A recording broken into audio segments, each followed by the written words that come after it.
Study IQ IAS, अब तैयारी हुई अफोर्डेबल।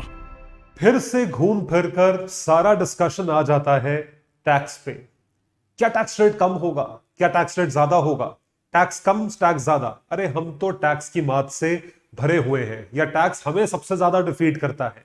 गरीब आदमी को टैक्स नहीं लगता क्योंकि वो टैक्स नहीं देता, और हम जो है मिडिल क्लास है, नौकरी वाले हैं, हम टैक्स भरते हैं, हमारे पैसों से देश चल रहा है। हर इंसान को यही लगता है। हर इंसान को, चाहे वो आप हूं, चाहे वो मैं हूं, चाहे वो मोदी जी हैं, चाहे वो मुकेश अंबानी जी हैं, चाहे वो सबसे गरीब इंसान है, सबको यही लगता है कि उसी के टैक्स से देश चल रहा है। अब ये कैसे लगता है, ये चीज समझेंगे आज के इस वीडियो में। Ladies and gentleman, boys and girls, मैं हूं आपका दोस्त, host, educator, mentor Sanghi sir, और आप सभी का स्वागत है स्टडी IQ IAS पर। तो जैसा आप देख पा रहे हैं, हमारे सामने एक टॉपिक है कि भारत सरकार ने फिर से टैक्स बढ़ाने की बात करी है। अब ये कौन सा टैक्स है, इस कितने रेट ऑफ टैक्सेशन में लाएंगे, कितना टैक्स बढ़ाएंगे, ये सारी चर्चा करेंगे, इस चीज को जानेंगे। लेकिन उससे पहले मैं आपको यह बता दूं कि आप मुझे जरूर फॉलो करें हर एक सोशल मीडिया हैंडल पर। जितना आपको वैल्यू एडेड कंटेंट यहां प्रोवाइड होगा उतना कहीं नहीं होगा, और जितनी पीडीएफ्स हैं हमारी वो मिलेंगी आपको सारी की सारी इस टेलीग्राम हैंडल पर, आयुष सांघीज IAS अकेडमी। आप टेलीग्राम पे जाएं, जरूर सर्च करें इसे, definitely search for it, you will find all the PDFs compiled at one place in my Telegram handle. Twitter और इंस्टा पर मुझे फॉलो करें फॉर वैल्यू एडेड कंटेंट। तो सबसे पहली जो न्यूज यहां पर आती है वो ये है कि भारत सरकार ने तैयारी करी है, या एटलीस्ट तैयारी करने का इंडिकेशन दिया है कि भाई टैक्स बढ़ेगा। अब टैक्स कम होगा, कम होगा, कम होगा। बजट से पहले हम सारे के सारे टैक्स रेट कम होने वाला है, स्लैब रेट बदलने वाला है, ये होने वाला है, वो होने वाला है। अब बजट में तो चलो सरकार ने कुछ छूट दी, 2 महीने के अंदर अप्रैल आते ही भारत सरकार ने कैपिटल गेन्स टैक्स को बढ़ाने की बात करी है, और जो दूसरे टर्म का यूज करा है वो है इनकम इनइक्वालिटी। जानेंगे दोनों टर्म्स के बारे में। It includes potential increase in capital gains tax. तो कैपिटल गेन क्या होता है, उसके ऊपर आयकर विभाग यानी टैक्स डिपार्टमेंट किस तरीके से टैक्सेस अभी लेवी कर रहा है, और भारत सरकार ने क्या प्रस्ताव या प्रपोजल रखा है इसे बढ़ाने का, जो टॉप इनकम अर्नर्स हैं उनके लिए। क्यों? क्योंकि इनकम इनइक्वालिटी, जो इनइक्वालिटी है वो बढ़ती जा रही है। इसको कम करने के लिए टैक्स रेट को हाई करने की बात करी गई है। तो इस पे चर्चा करेंगे और जानेंगे कि कैपिटल गेन्स टैक्स होता क्या है, what exactly is CGT, capital gains tax. तो इससे पहले आपको यह समझना है that what is a capital asset. Capital asset क्या होता है? कैपिटल एसेट में कोई भी लैंड, बिल्डिंग, रियल एस्टेट, ये चीजें आती हैं, these are considered to be capital assets. उसके सिवा गोल्ड या बुलियन, बुलियन का मतलब होता है कि silver, gold, precious stones, diamonds etcetera, वो बुलियन में आता है। और दूसरी तरफ होते हैं इक्विटी और debt instruments. I repeat, equity और डेट इंस्ट्रूमेंट्स, यानी कि शेयर्स और जो डेट इंस्ट्रूमेंट्स है, जो बॉन्ड्स हम खरीदते हैं, उन सबको कैपिटल एसेट कहा जाता है। तो कैपिटल एसेट्स में क्या होता है कि हम जिस दिन इसे एक्वायर करते हैं यानी खरीदते हैं, डेट ऑफ एक्विजिशन, ये डेट कंसिडर करी जाती है। और इसके सिवा जो जब हम इसे बेचते हैं, डेट ऑफ सेल, ये डेट कंसिडर करी जाती है। अब जिस दिन आपने एक्वायर करा इनमें से कुछ भी, और जिस दिन आपने सेल करा, तो आपने शायद हायर वैल्यू में सेल करा हो। अगर आप शेयर्स को छोड़ दो, बाकी सब चीज अप्रिसिएशन के बाद सेल करी जाती है। तो जो भी आपने अप्रिसिएशन यानी कि जो भी बढ़ोतरी हुई है वो आपने कमाया है, वो आपकी कमाई है। अब क्योंकि वो आपकी इनकम है, इसलिए इनकम टैक्स डिपार्टमेंट उस पे टैक्स लगाता है। This tax is called as capital gains tax, CGT कहा जाता है इसे। तो capital gains tax is a tax which is levied on sale of capital asset. Capital asset की बिक्री पे जो टैक्स लगता है उसे कहा जाता है कैपिटल गेन्स टैक्स। तो जितना आपका प्रॉफिट, मुनाफा, अप्रिसिएशन हुआ, गोल्ड खरीदा कितने पे, 25,000 रुपए तोले पे, 25,000 रुपीज पर 10 ग्राम्स और वो आपने बेचा 50,000 रुपए तोले पे, तो आपको 100% का गेन हुआ है, यानी 25,000 रुपए का गेन हुआ है।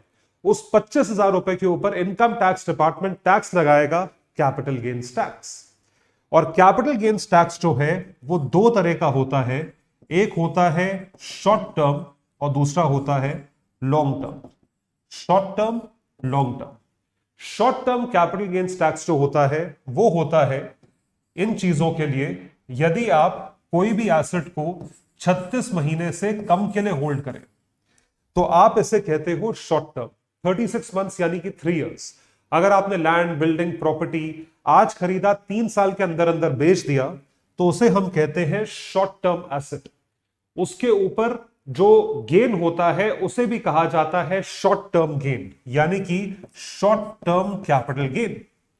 और दूसरी तरफ जो शेयर्स होते हैं, जैसे ये है इक्विटी शेयर्स, शेयर्स में यही चीज देखी जाती है और इसमें कहा जाता है शॉर्ट टर्म को 12 मंथ्स, 12 महीने। तो इक्विटी शेयर्स के लिए शॉर्ट टर्म है 12 महीने और बाकी एसेट्स के लिए शॉर्ट टर्म है 36 महीने, 36 मंथ्स। और जाहिर सी बात है, greater than 12 months, greater than 36 months, इसे कहा जाता है long term capital asset, LTCA, long term asset. और इसके ऊपर जो मुनाफा होता है उसे कहते हैं लॉन्ग टर्म कैपिटल गेन। तो ये आपकी एक ब्रीफ चर्चा है अबाउट कैपिटल गेन्स टैक्स। आइए डेफिनेशंस देखते हैं। Have a look at this definition. Any profit or gain that arises from the sale of a capital asset। यदि आपने कोई कैपिटल एसेट बेचा और उससे आपको मुनाफा हुआ, गेन हुआ, इनकम फ्रॉम कैपिटल गेन्स उसे कहा जाता है। अब क्योंकि वो इनकम है इसलिए उस पर टैक्स लगता है, तो capital gains are taxable in the year in which the transfer of capital asset takes place.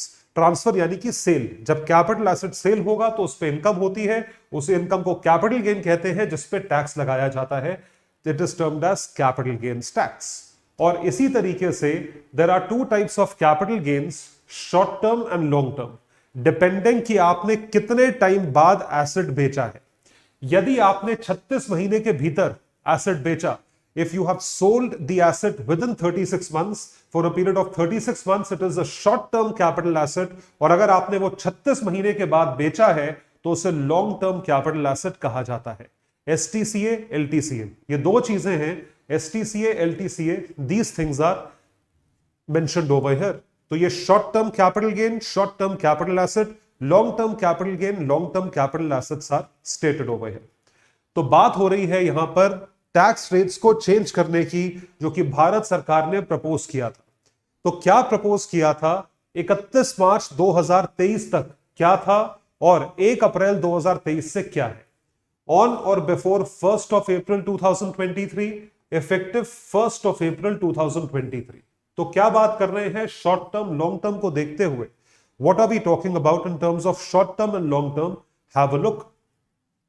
तो सबसे पहले बात करते हैं इक्विटी फंड्स यानी कि शेयर्स की। ये इक्विटी फंड्स है, इसको हम कहते हैं शेयर्स। तो शेयर्स में जो टैक्स रेट था वो था 15% शॉर्ट टर्म पे, मतलब अगर आपको शॉर्ट टर्म में गेन हुआ है तो शेयर्स पे आपको 15% लगेगा। ये चीज नए वाले सिस्टम में भी सेम है, 15% ही रहेगी शेयर्स के केस में। और दूसरी तरफ लॉन्ग टर्म में 10% over and above ₹1 lakh without indexation, lakh रुपए से ऊपर का अगर आपको गेन होता है तो 10% टैक्स लगेगा लॉन्ग टर्म पे। और ये भी चीज जो है भारत सरकार ने सेम रखी है। This is also the same. तो इक्विटी फंड्स में कोई चेंज नहीं है और ये टैक्स स्लैब आपको याद होना चाहिए। सो इफेक्टिव 1 अप्रैल 15% है शॉर्ट टर्म के लिए, लॉन्ग टर्म के लिए लाख रुपए से ऊपर का गेन है तो 10% टैक्स फ्लैट लगता है। तो चेंजेस हुए हैं इन डेट फंड्स। जो डेट यानी कि उधार के फंड्स हैं, जो जैसे बॉन्ड्स वगैरह आप खरीदते हो, सॉवरेन गोल्ड बॉन्ड्स या ट्रेजरी बिल्स या कैश मैनेजमेंट बिल्स, वो सब कहे जाते हैं डेट फंड्स। उसको देखते हुए शॉर्ट टर्म गेन जो है वो पहले टैक्स स्लैब ऑफ इंडिविजुअल के हिसाब से लगता था। टैक्स स्लैब ऑफ इंडिविजुअल जो है वो जाता है 30% तक, शुरू होता है 5% से 5% tax up to a certain income limit, फिर 10%, 15%, 20%, 25%, 30%। और 30% टैक्स के ऊपर फिर लगता है आपके ऊपर सरचार्ज, जो कि 10-15% होता है, और फिर लगता है एजुकेशन सेस। तो अगर कोई हाईएस्ट इनकम टैक्स ब्रैकेट में आता है, जैसे कि अगर कोई 50 लाख रुपए साल से ऊपर कमा रहा हो, तो उसके ऊपर तकरीबन 34.5% टैक्स लगता है, 34-35% के आसपास टैक्स लगता है। कोई यदि 1 करोड़ से ऊपर कमा रहा हो तो इस स्लैब के हिसाब से उसके ऊपर 35 से 36% के आसपास टैक्स लगता है। तो ये इंडिविजुअल के हिसाब से स्लैब है जो कि बहुत ज्यादा है। ये डेट फंड्स पे शॉर्ट टर्म गेन्स पे लगता था और लॉन्ग टर्म पे 10% बिना इंडेक्सेशन के, 20% विद इंडेक्सेशन लगा करता था। अब सरकार ने इसमें कोई चेंज नहीं करा, लॉन्ग टर्म में चेंज करा, लॉन्ग टर्म को भी स्लैब रेट ऑफ इंडिविजुअल के हिसाब से कर दिया। तो स्लैब रेट ऑफ इंडिविजुअल में अगर लॉन्ग टर्म गेन होगा तो अब वो 10-20% पे टैक्सेबल नहीं होगा, वो भी इंडिविजुअल के स्लैब रेट के हिसाब से टैक्सेबल होगा। मतलब इंडिविजुअल अगर 30% के स्लैब में पड़ता है तो उसको भी 30% टैक्स भरना पड़ेगा at the tax slab rate of an individual. तो आप देख सकते हैं कि क्या चेंज लाया गया है।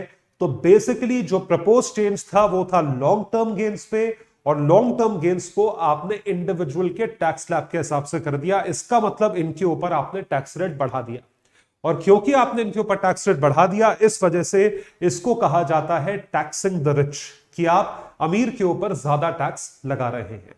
सिर्फ इन्फो के लिए, इक्विटी फंड्स का मतलब है ऐसे फंड्स जो कि शेयर मार्केट में या शेयर बाजार में पैसा इन्वेस्ट करते हैं इन शेयर्स ऑफ कंपनीज, और डेट फंड्स वो होते हैं जो कि आपके सेफ इंस्ट्रूमेंट्स में पैसा इन्वेस्ट करते हैं, जैसे कि मैंने आपको बताया T bills, cash management bills, certificate of deposits. इसमें बेसिकली आपके पैसे को रिस्क नहीं होता। Money market instruments they invest over here, इसमें पैसों को रिस्क नहीं होता, आपका पैसा सूद समेत आपको वापस मिलता है। ये फंड्स हैं। अब सवाल उठता है कि कैपिटल गेन्स टैक्स क्यों बढ़ा रही है सरकार? Why is there a need to increase the capital gains tax? We need to know about this. देखिए, कैपिटल गेन्स टैक्स में जो लॉन्ग टर्म कमाता था उसको सरकार एक इंसेंटिव देती थी कि आपके ऊपर हम ज्यादा टैक्स नहीं लगा रहे। जैसा मैंने आपको दिखाया 10-20% टैक्स लगता था, वो इसलिए होता था ताकि आप लॉन्ग टर्म के लिए होल्ड करो। आप फटाफट मत बेचो, इंट्राडे मत करो कि सट्टा खेल रहे हैं, अभी लगाया और शाम तक बेच दिया, 1 महीने में बेच दिया, 3 महीने में बेच दिया। आप उसे होल्ड करें, 12 महीने तक कम से कम होल्ड करें। अब पता यह चला कि इनकम इनइक्वालिटी बहुत ज्यादा है।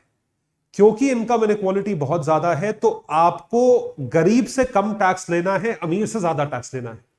तो अमीर को कहां से पकड़े? इनकम टैक्स के डिपार्टमेंट में तो वो ऑलरेडी आ रहा है, अब आप पकड़ोगे उनको स्टॉक मार्केट के through. For instance, while India levies a tax of as much as 30%, 30% tax rate है एक इंडिविजुअल पे जो कि इनकम कमाता है। इनकम टैक्स की बात हो रही है जो मैंने आपको अभी अभी बताया था। It taxes gains on certain asset classes such as equity funds and stocks at lower rate. अभी हमने देखा क्या रेट था इसके ऊपर, इस चीज के ऊपर रेट क्या था? इसके ऊपर रेट था 10% या 20%। तो ये तो इनइक्वालिटी यही हो गई। ये तो आप गलत कर रहे हो कि ये जो लोग ज्यादा पैसे कमा रहे हैं इनके ऊपर 10-20% टैक्स ले रहे थे, तो अब इन लोगों का ये टैक्स हटाकर आपने 30% पे ही टैक्स लगा दिया। This isn't progressive and goes against the principle of equity. जो ज्यादा कमा रहा है वो ज्यादा टैक्स भरे। So a panel may be appointed to build on proposals submitted to the finance ministry with an eye to implement in 24, and though no final decision has been made, but this is something which is proposed कि capital gains tax क्यों हम लगा रहे हैं? क्योंकि equity के उसूलों के खिलाफ यह चीज जा रही है कि जो शेयर मार्केट से ज्यादा पैसा कमाता है उसके ऊपर ज्यादा टैक्स लगना चाहिए। ऐसा मोदी जी का सोचना है, ऐसा इस सरकार का सोचना है।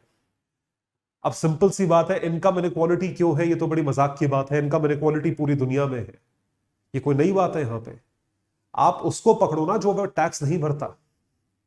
आप जो है आप पकड़ रहे हो नौकरी वालों को जिनको टीडीएस कट के सैलरी मिलती है। आप समझ रहे हैं मैं किसकी तरफ बात कर रहा हूं, किसकी तरफ मेरा इशारा है?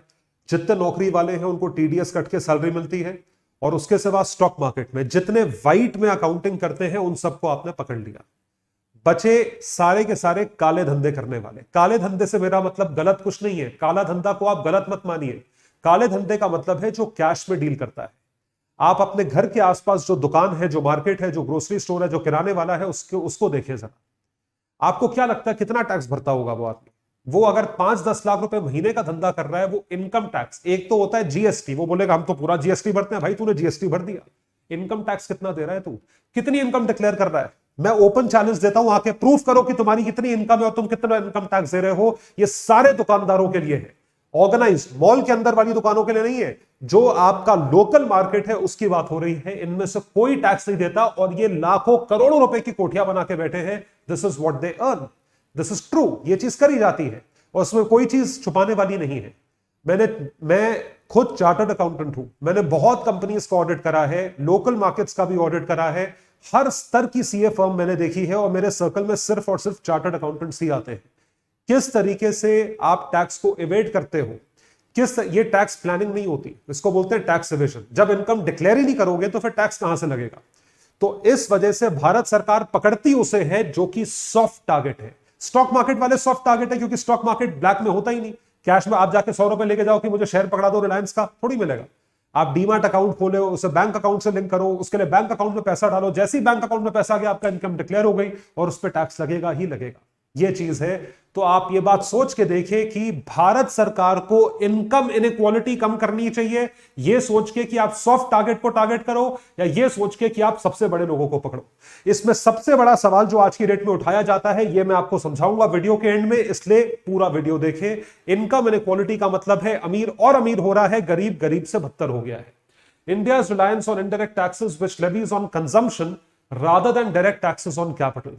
तो डायरेक्ट टैक्सेस कैपिटल पे नहीं लगाए जा रहे ऐसा कहा जा रहा है और इनडायरेक्ट टैक्स सबसे लगता है, बिल्कुल सही बात है। इनडायरेक्ट टैक्स यानी जीएसटी हिंदुस्तान के 140 करोड़ लोग भरते हैं। सिंपल सी बात है, जो दूध पिएगा वो दूध के ऊपर टैक्स देगा क्योंकि दूध की थैली के प्राइस में टैक्स इंक्लूडेड है और ये हर चीज के साथ है जो हम कंज्यूम करते हैं।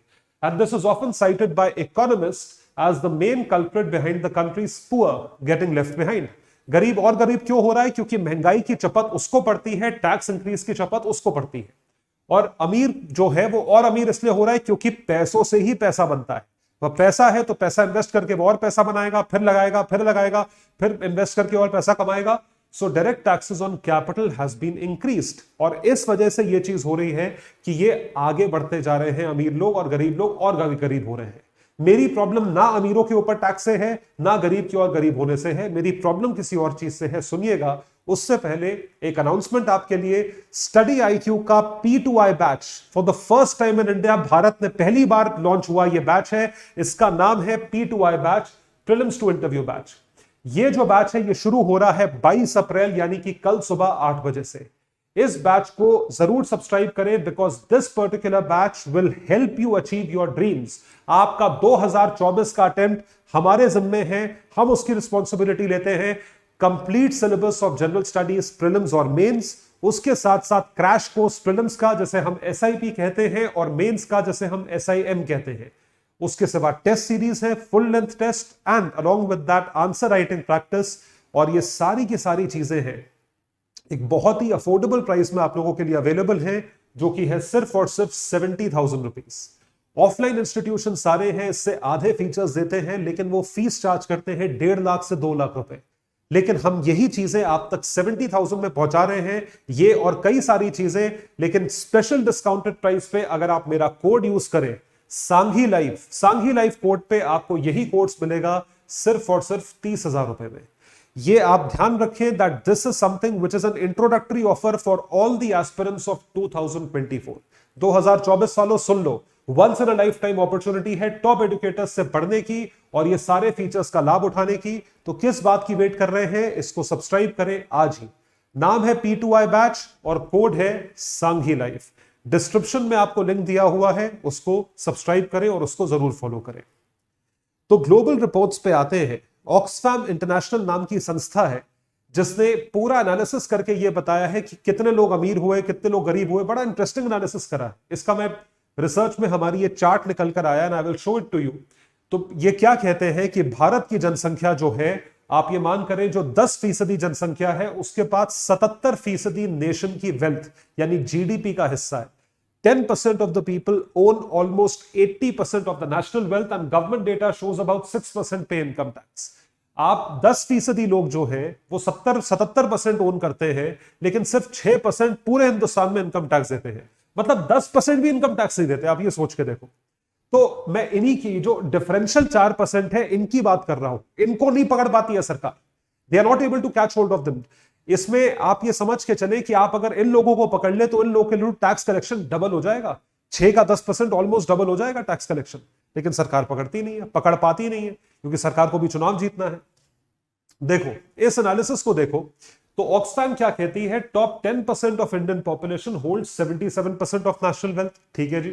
73% of the wealth generated in 2017 went to the richest 1%। 1% लोगों को 2017 में 73% वेल्थ गई। 73% मतलब पूरे साल में अगर 100 रुपए कमाए तो 100 रुपए सिर्फ और सिर्फ 100 में से 73 रुपीज 1% एक आदमी ने कमाया।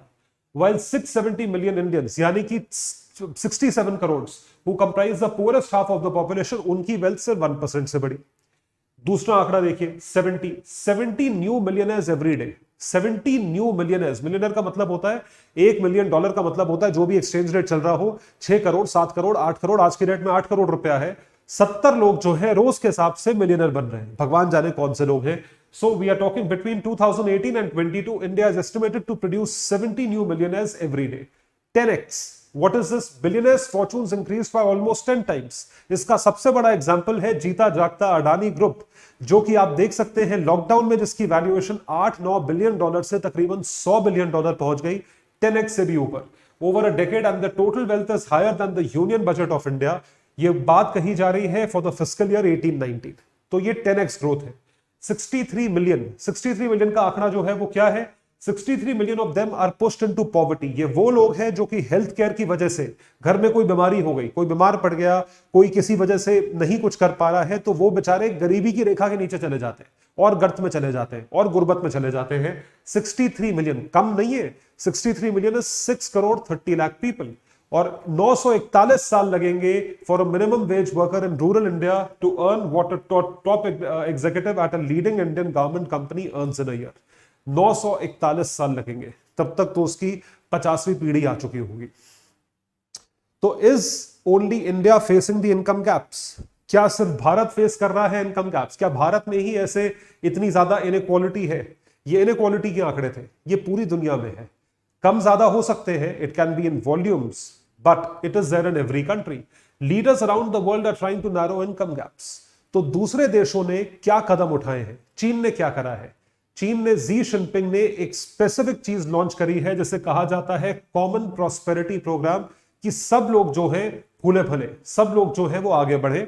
US president Joe Biden's proposal of higher taxes for the wealthiest. तो यही चीज हिंदुस्तान में भी हुई थी जब इनकम टैक्स एक्ट के तहत सरचार्ज लगाया गया था। 10% और 15% पे सरचार्ज जो है वो लगाया गया था।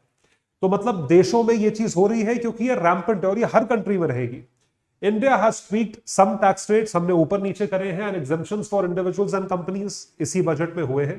The government tried to address this issue partially in the recent budget by taxing debt funds at the income tax rate, जो अभी चेंज आपको बताया गया है। इनकम टैक्स रेट पे आपका मतलब वही 1/3 पे आपका टैक्स लगा हुआ है। तो ये चीज हुई है। अब देखिए इसमें एक स्वार्थ, यानी कि एक जो है हमारा निजी पर्सनल बेनिफिट जो है, यानी कि इंडिया का पर्सनल बेनिफिट है, वो क्या है? जब से कोरोना वायरस फैला है, यूएस और चाइना के बीच में संबंध ठीक नहीं रहे हैं। अमेरिका और चीन के बिगड़ते संबंधों को देखते हुए जितनी अमेरिकी कंपनीज चाइना में ऑपरेट कर रही थी, वो चाइना से एग्जिट लेना चाह रही हैं, बहुत ले भी चुकी हैं और कुछ हिंदुस्तान आ भी चुकी हैं। फॉक्सकॉन इंटरनेशनल का आपने नाम सुना होगा। It has already established it's manufacturing unit in India. Bharat में ऑलरेडी वो चीज एस्टैब्लिश हो चुकी है। तो ऐसी कई सारी कंपनीज हिंदुस्तान तब आएंगी जब हमारा टैक्सेशन सिस्टम इजी होगा। अब आप बोलोगे सर ये तो हुआ है जीएसटी के रूप में, बिल्कुल हुआ है। One nation one tax, indirect tax GST के रूप में हुआ है। अब भारत सरकार जो है एक डायरेक्ट, तो जीएसटी इनडायरेक्ट टैक्स है, डायरेक्ट टैक्सेस का भी एक नया कोड ला रही है जो कि सिंपल होगा, आसान होगा, simpler tax code. With the new direct taxes code, the government is also looking to replace India's complicated tax system with a simpler law. To draw in companies looking to shift their operations out of China and coming to India, तो उनको हमें कुछ offer करना पड़ेगा और वो है एक simpler tax law। और उसके साथ साथ it could help burnish India's credentials as an investment destination, कि भारत एक इन्वेस्टमेंट डेस्टिनेशन है। दोनों हाथों से जो है भारत आपको इनवाइट कर रहा है। इसका मतलब यह है कि इंडिया के जो लॉज हैं और टैक्सेशन सिस्टम है ये इन्वेस्टर फ्रेंडली है। तो हम चाहते हैं कि आप हमारे देश में आए और यहां मैन्युफैक्चर करें, such as Vodafone group PLC, can India challenge tax decisions courts in the past. ये चीज करी गई है। तो सारी चीजों को देखते हुए, समझते हुए हम इस सवाल पर आते हैं कि क्या भारत सरकार का रिच को टैक्स करना, ठीक है आप रिच को टैक्स करिए, आप टैक्स रेट बढ़ाइए, लेकिन आप उनको पकड़ो जो टैक्स की चोरी करते हैं, उनके लिए भारत सरकार क्या कर रही है। ये मुहिम उठाइए, ये हैशटैग को ट्रेंड करवाइए, चाहे ट्विटर पे, चाहे इंस्टा पे, चाहे यूट्यूब पे। इस वीडियो को ज्यादा से ज्यादा शेयर करिए और ये चीज बताइए, या ये इस चीज के ऊपर आप सवाल उठाइए कि जितने एग्रीकल्चरल फार्मर्स हैं और जो एग्रीकल्चरल इनकम कमाने वाले हैं, इसमें जो बड़े फार्मर्स हैं, बिग फार्मर्स, आप इनको टैक्स के एम्बिट में क्यों नहीं लेकर आते, जिनकी एकड़ों में जमीन आती है, जिनकी 200 एकड़ जमीन, 50 एकड़ जमीन, 50 बीघा जमीन, 100 बीघा जमीन है और ये ठीक ठाक पैसा कमाते हैं, इनको भी आप टैक्स के एम्बिट में इंक्लूड करें। एग्रीकल्चरल इनकम पे टैक्स उनके लिए छूट है जो बेचारे एग्रीकल्चरल लेबरर्स हैं, या इसमें थ्रेशोल्ड लगाओ कि इससे नीचे की जमीन वालों पर टैक्स नहीं लगेगा, इससे ऊपर वालों पर टैक्स लगेगा। छोटे किसानों की आड़ में जो बड़े किसान हैं या जो बड़े फार्म ओनर्स या जमींदार जिसे आप बोलते हो, ये टैक्स नहीं भरते, इनके ऊपर टैक्स लगाया जाए। They should be tax. इनको आपने टैक्स के एम्बिट से बाहर रखा हुआ है, मुझे इस चीज से प्रॉब्लम है। जितने लोकल मर्चेंट्स हैं अच्छा खासा पैसा कमाते हैं, they earn a lot of money. आपको क्या लगता है आपके घर के पास खड़ा गोलगप्पे वाला कितना पैसा कमाता होगा जो जीरो टैक्स देता है? आप ऐसा अनऑर्गेनाइज सेक्टर भारत में मैसिव है, और मैं सिर्फ इसकी बात नहीं कर रहा, मैं उनकी बात कर रहा हूं जो शॉप ओनर्स हैं, जो दुकानों में बैठे हैं, who have been sitting for years। अपने माता पिता से पूछिए, आपने खुद देखा होगा, आप लोग सब बड़े हो गए हैं, वो कितना टैक्स भरते हैं, how much tax to the deposit. उनसे पूछेगा, मुंह पे सवाल पूछेगा और मेरी तरफ से चैलेंज पोस्ट करिएगा कि तुम टैक्स कितना भरते हो। और टैक्स का मतलब जब वो बोले कि हम जीएसटी पूरा भरते हैं, जीएसटी नहीं, तुम इनकम टैक्स कितना देते हो। इनकम टैक्स मेरी जानकारी में वो जितना बनता होगा उसका 10% देते होंगे, 1/10, बस, इससे ऊपर नहीं। आप उन लोगों को पकड़ो जो टैक्स के एम्बिट को एस्केप करते हैं, आप बड़े जिम्मेदारों को पकड़िए, आप इन लोगों को पकड़िए, क्योंकि इन्हीं लोगों की पकड़ से आप टैक्स के एम्बिट को, टैक्स के दायरे को, टैक्स के ज्यूरिसडिक्शन को बढ़ा पाओगे। और वही चीज फेयर है। अमीर पे और टैक्स, अमीर पे और टैक्स, एक दिन अमीर के ऊपर 100% टैक्स लगा देना, अमीर हिंदुस्तान छोड़ के भाग जाएगा, फिर क्या करोगे? फिर किसके ऊपर टैक्स लगाओगे? एक दिन अमीर हिंदुस्तान छोड़ के चला जाएगा, बहुत टैक्स है, बहुत टैक्स है, वो आयरलैंड चला जाएगा, कनाडा चला जाएगा, ऑस्ट्रेलिया चला जाएगा, दुबई चला जाएगा, हिंदुस्तान से निकल जाएगा। फिर कहां जाओगे? फिर कहां जाओगे भाई? आपको पकड़ना किसको है, ये आपको देखना है। You have to set your priorities right, and this is what has to spread. ये वर्ड जो है ये स्प्रेड होना चाहिए। इस मुहिम को उठाएं, वीडियो को ज्यादा से ज्यादा शेयर करें और कमेंट सेक्शन में लिखकर बताएं कि आप इस बारे में क्या सोचते हैं। ये सोशल मीडिया हैंडल्स हैं, सब पे मुझे फॉलो करें और इसी तरीके से मेहनत करते रहें, पढ़ाई करते रहें। बहुत बहुत शुक्रिया। स्टडी IQ IAS, अब तैयारी हुई अफोर्डेबल।